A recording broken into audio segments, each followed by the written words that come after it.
Our water plant produces roughly 500,000 gallons of water a day for drinking, but our sewer plant treats 700,000 gallons, and that is supposed to be a closed system. Local infrastructure needs take center stage during last week's Free-for-All Friday. Flagler Beach City Manager Dale Martin says they've faced the same challenges as the city of Palm Coast. The infrastructure underground is aging. You get the pipes that are 50 to 60 years old that are cracked. You got manholes that leak. So we have to treat an additional amount of water that doesn't need treating. It's stormwater. And now we won't be able to discharge that to the intercoastal as we had. So now we got to figure out, where do we put 500,000 gallons a day when it's not raining, and we can't discharge it into the intercoastal as we used to. Martin says they're looking at all options. Now we have to look at the reuse, commonly referred to as purple pipe, for irrigation purposes, and that's for golf courses or recharging swamps or things like that. So those are and unfortunately it'll fall on the backs of the ratepayers when we have to upgrade these systems. And fortunately this year we're going to hold our water and sewer rates flat for the coming year. The staff has at least proposed that to the city commission, that we think we can make do before we really start to have to look at what the long-term cost of our infrastructure is. From the WNZF Newsroom, I'm Daryl Moody.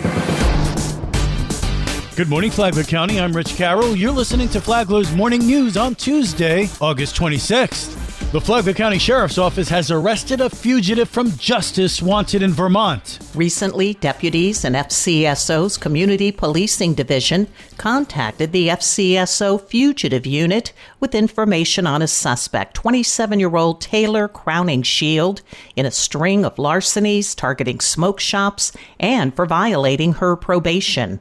Flagler County Sheriff Rick Staley. I know the fugitive learned the hard way they should not have come to Florida, and more specifically, Flagler County. A Vermont fugitive who the sheriff's office had received information was now residing in Palm Coast was being surveilled when she decided to attempt to steal from a local store while she was unknowingly being watched for apprehension as a fugitive. The fugitive unit determined that Crowning-Shield had recently moved to an address on Bresler Lane in Palm Coast. Through investigative means, a fugitive unit deputy located Crowning-Shield on August 18th at St. Joe Plaza in Palm Coast, where she was seen walking into Galaxy One Smoke Shop. He fled from deputies, but deputies caught her when she went back to where she was living and then resisted arrest. She found out the hard way that she was taken to the Green Roof Inn very quickly and increased her charges by resisting and fleeing instead of just a fugitive from Vermont. Crowning-Shield is now being held in Flagler County without bond. For Flagler's Local Morning News, I'm Karen Johnson. This local news is a service of Flagler County's Toyota dealer, Beaver Toyota in St. Augustine, conveniently located right off I-95 at exit 311. The Palm Coast City Council meets for a workshop this morning at 9. Brittany Kershaw, Communications and Marketing Director, has a preview. They'll start by reviewing all of the final proposed budgets for fiscal year 2026. They'll then discuss the current state and future planning for the Palm Harbor Golf Club, followed by program plans for repurposing Fire Station 22 and proposed changes to the Palm Coast Aquatic Center in coordination with the YMCA.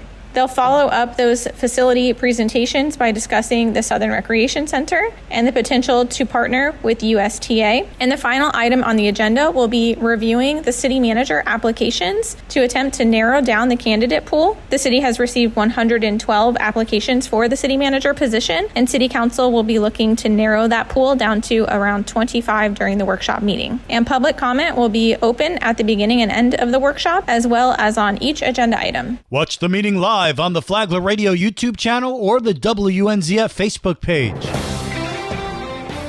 In other news, 2 big community events are coming to Palm Coast. Early bird registration is now open for the Pink Army 5K, set for Sunday, October 5th at Advent Health, Palm Coast. Proceeds support local breast cancer screenings and education, helping more than 600 patients to date. Sign up by August 31st for discounts at runsignup.com/pink5k. Then on Thursday, September 11th, the 5th annual 9/11 Memorial Tribute Climb returns to Hammock Beach. The tribute ceremony begins at 8:15 in the morning, with the public invited even if you don't plan on climbing. Learn more at 911memorialclimb.com. And now you're up to date on Flagler's Morning News. I'm Rich Carroll.